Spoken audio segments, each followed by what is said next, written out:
From a wolf-sized mammal wading in Pakistani streams to a 60-foot sea serpent with ridiculous vestigial legs, and a whale with 14-inch teeth that hunted other whales for sport. In 50 million years, whales went from one of the most ordinary animals on land to the most deadly in the ocean. And here is every prehistoric whale explained. The wolf that was a whale. Pakicetus, 3 to 6 feet long, size of a large dog. Early Eocene, roughly 53 million years ago. Pakistan. You look at Pakicetus and you see a furry wolf with 4 legs, a long snout, and eyes on top of its head. Nothing about it looks like a whale. But inside, the inner ear tells a completely different story. The auditory bulla has a structure found only in cetaceans. No other mammal on Earth has it. It lived along the banks of shallow streams, hunting fish and eating small animals on land. Its closest terrestrial relative, Indochus, was a raccoon-sized artiodactyl that waded in streams. But Pakicetus had a problem. It was a terrible swimmer. Bones too dense, feet without webbing, no tail fluke. Stuck at the water's edge while an entire ocean waited. The 100-foot blue whale descends from something that could barely swim. That's the starting point. The crocodile that was a whale.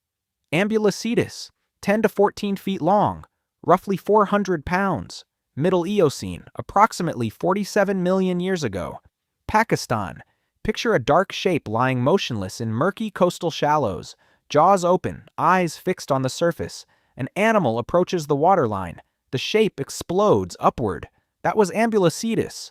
Long, flattened body like a crocodile. Massive jaws with heavily worn teeth. Hind feet with webbing between the toes. Its lower jaw had a soft tissue structure connecting the mandible to the middle ear, a primitive version of the fat pad modern whales use to hear underwater. Ambulocetus could already hear underwater like a whale, but it still depended on land, no tail fluke, swimming by, undulating its entire body like an otter. The most efficient predator in Eocene estuaries, and still a prisoner of the coastline. The name literally means the whale that walks. It's not a metaphor. The head of a gharial on the body of an otter. Kutchicetus, 3.3 feet. Middle Eocene, approximately 46 million years ago. India. While Ambulocetus was getting bigger and more brutal, Kutchicetus went the opposite direction. Small and weird. Picture an otter's body with an absurdly long, narrow snout like a gharial's, and eyes so tiny they were nearly useless. It belonged to the Remingtonocetidae, an entire family of early whales that looked like they'd been assembled from the wrong parts. They hunted in brackish coastal waters by touch and sound, not sight, plunging their snouts into the mud like a probe.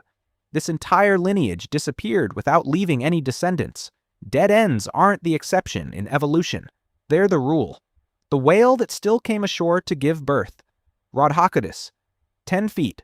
Middle Eocene, approximately 47 million years ago. Pakistan.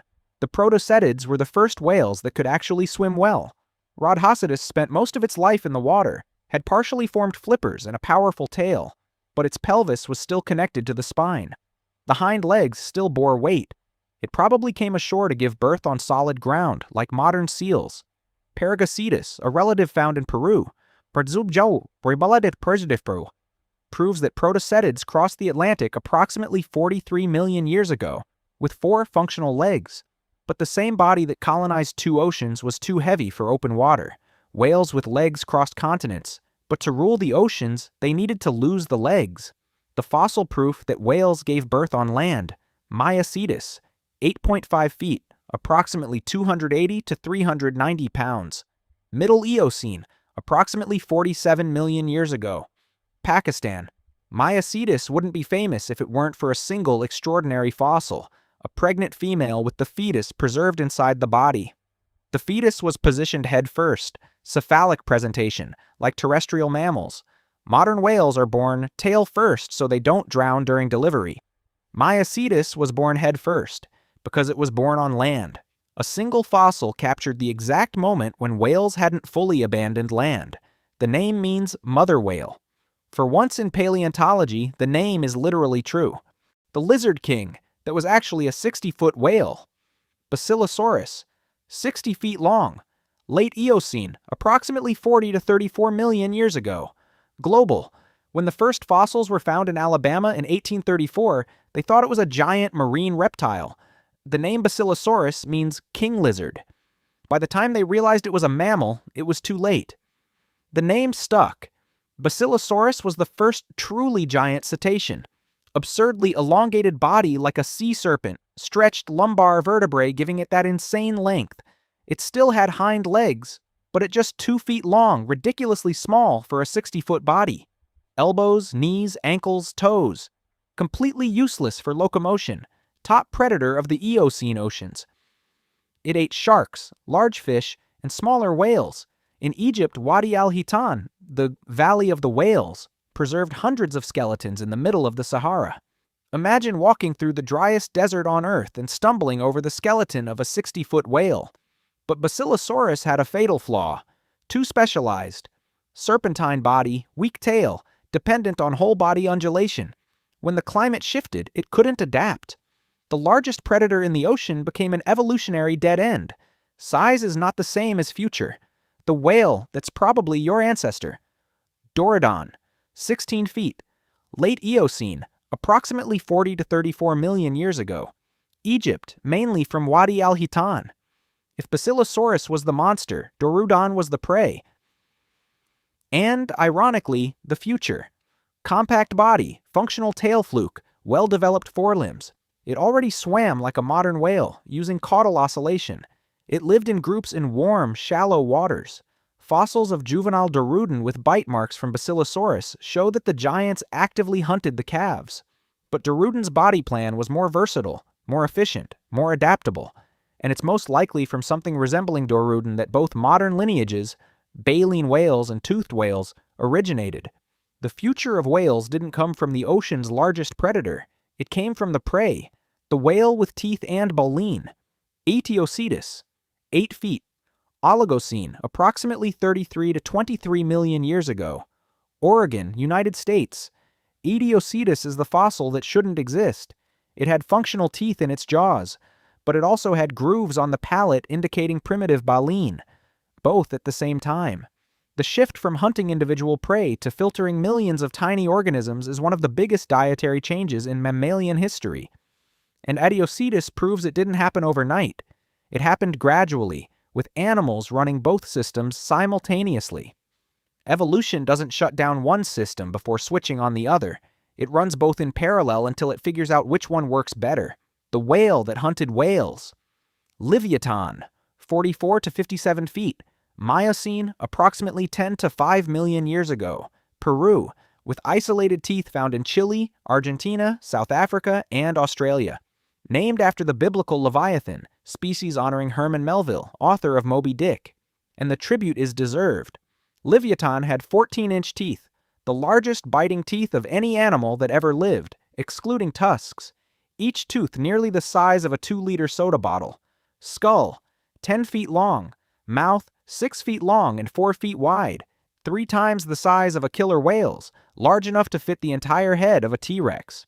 Unlike the modern sperm whale, which dives deep to suction feed on squid, Livyatan hunted at the surface with brute force, grabbing 23 to 33-foot baleen whales, seals, dolphins, sharks. Picture a whale the size of a school bus accelerating toward another whale, jaws wide open, 14-inch teeth ready to puncture. It competed directly with Megalodon for the same oceans and the same prey. Relatives like Brigmophaceter and Zygophaceter prove an entire lineage of killer sperm whales existed. Livyatan disappeared at the end of the Miocene, when global cooling reduced the whale populations it fed on. The largest mammalian marine predator that ever lived wasn't beaten by another predator. It was beaten by the cold. The beginning of filter feeding. Cetotherium, 13 to 15 feet. Miocene, approximately 11 to 5 million years ago. Europe, Asia, North America. If Aetiocetus showed the halfway point, Cetotherium is what comes after. A baleen whale that filtered exclusively. No functional teeth, fully developed baleen plates, hydrodynamic body. But Cetotherium was small. And that's where the shift begins. Without the limitation of chasing individual prey, baleen whales could simply open their mouths and swallow tons of krill. Bigger mouth, more food, More food, bigger body. That feedback loop is what leads to the blue whale. 100 feet, 150 tons, the largest animal in the history of the planet. Cetotherium wasn't impressive, but it was the rough draft of something that would be.